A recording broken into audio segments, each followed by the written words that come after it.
finally, last, but never, ever least, Christine Leon, author of Roots of Forgiveness, Find Freedom to Heal in Your Marriage After Betrayal. Christine, we have so much to talk about. First of all, We do, Trevor, we do.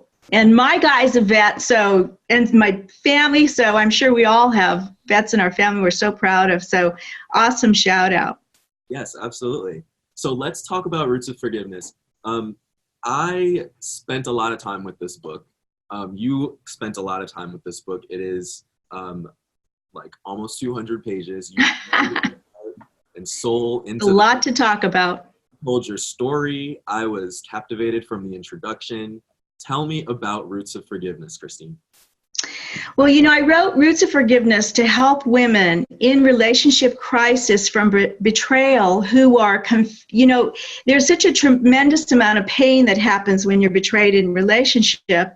And so you're confused. You're completely confused. And so I wrote this to help women to know that they're not alone. There's a path to clarity, healing, and loving options that include repairing and renewing their marriage and healing it so that they can fall in love with their partner and their life again. Because in the middle of it, that there's a beautiful opportunity for self-empowerment and self-awakening that shows itself. And so I created these 8 essential, which is really interesting because the last author also has 8 essential elements. I think it's so powerful. 8 essential elements that show this very powerful path. And, it comes from, for the last 5 years, coaching clients around their experience, basically helping them find their full joy, how to live and engage in the full joy of their life. And so many of them had betrayal in their relationship. And what really became clear for me was that although we know forgiveness is an essential element to a loving life, it's a very hard thing to practice, especially when you're the person that's been injured. It's a really tough one to crawl out of and find your way.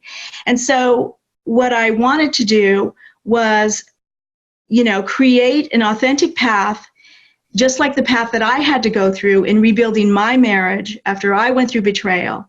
And I put this together, and if you don't do this work, this is the important part. If you don't do this work, then you have a lot of throwbacks. And I go into this in the book about triggers. And so there's a very clear path that you must go through. It's like being hit by a train, and you've got to recover and heal and rebuild. And it is a long path. So can you walk me through maybe a story of a client that you've worked with who has gone through this path and has found that this book and this method has been successful? Yes, so several of them, but the one that's the most powerful to me is a professional woman, very busy. Her husband and her are both attorneys, and there was a lot of different levels, different types of betrayal in the relationship. And she was so skeptical about the power of forgiveness. There's no way forgiveness is going to work. And as we work through the steps of, first of all, the grief, the self-awareness, the self-love, getting into who she was, the shift of perspective, the identifying her own superpowers, and going to like this self-care boot camp, all these things that I talk about in the book. And perspective is so important. As we did all these things, she had these huge epiphanies because there were things from her past. There's such a healing that happens. There's things we drag into our relationships that we're not even aware of.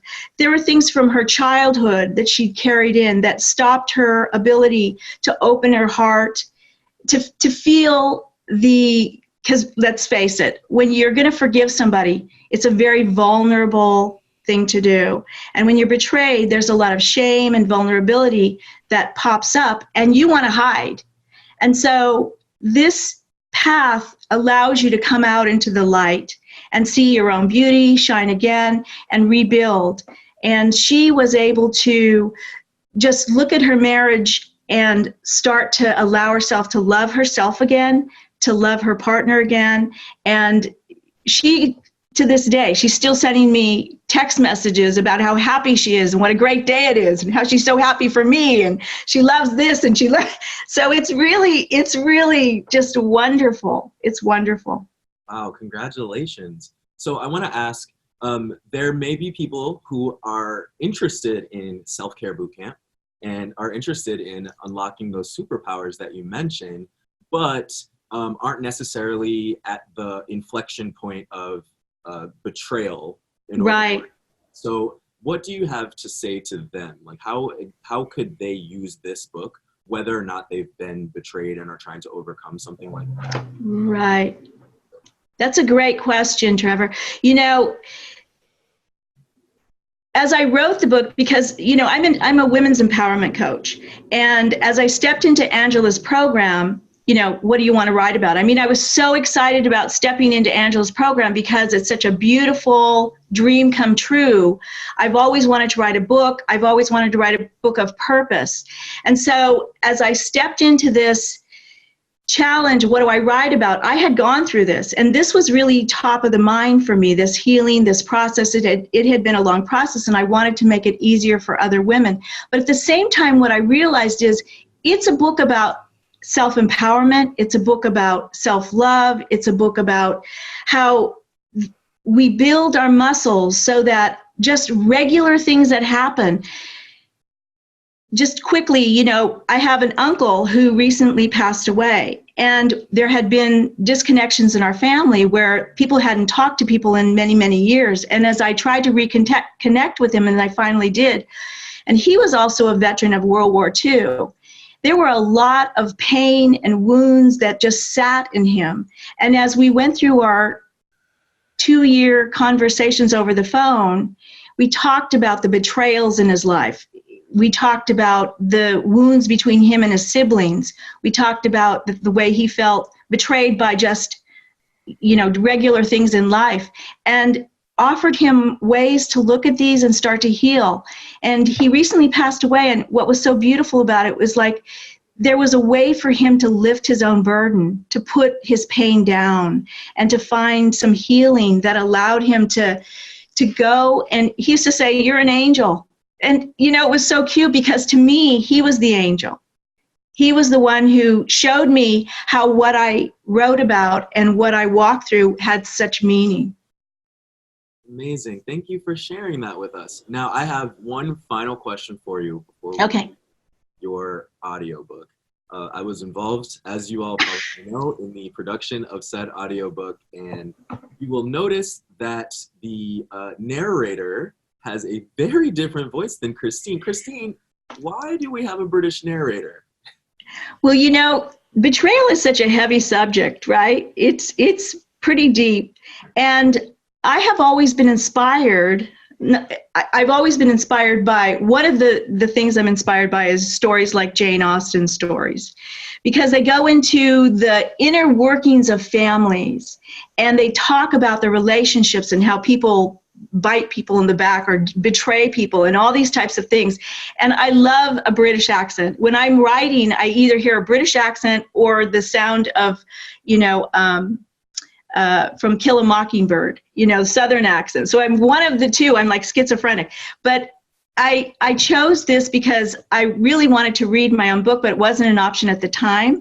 So I thought, why not pick someone who has a light British accent, who has a beautiful voice, and she does. Juliet is wonderful. Juliet Lewis is the narrator, and so I've had correspondence with her. She's lovely. So I'm really just privileged and happy that she read the book. I feel like it's gorgeous.